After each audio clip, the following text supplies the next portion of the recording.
This customer came in saying that his speakers weren't working, so we went ahead and started the troubleshoot process, and this is the first thing that we found. When we do these videos, I want to let you guys know that it's not to downplay or talk bad about anybody or the installs. Just when we find something that's not done right, we want to go ahead and fix it and show you how we did it in the process.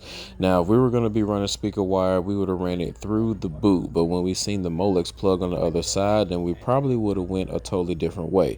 When you run wires like this, you run the risk of actually piercing the wire up against the metal, which will end up shortening and grounding out your wire and cutting your speakers off, which is exactly what happened here. And come to find out, not only was it this speaker, but it was every speaker inside the car. Now, this one had the infinity system, and the factory amp is mounted right behind the back of the glove box.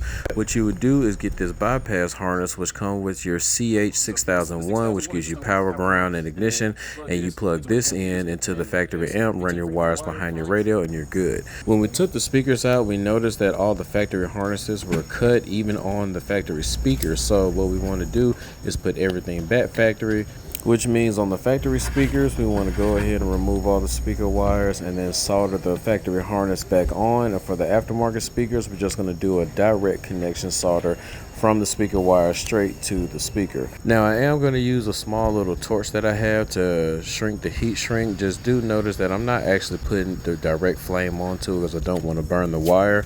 We're going to wrap this up with some tester tape and plug it back in. Now, after we got done fixing all the speakers, we went to play the system and we found out that we still was not getting any sound. Come to find out, inside the wire boot, the wires were cut again. I have no idea why they were, but either way, we need to fix it.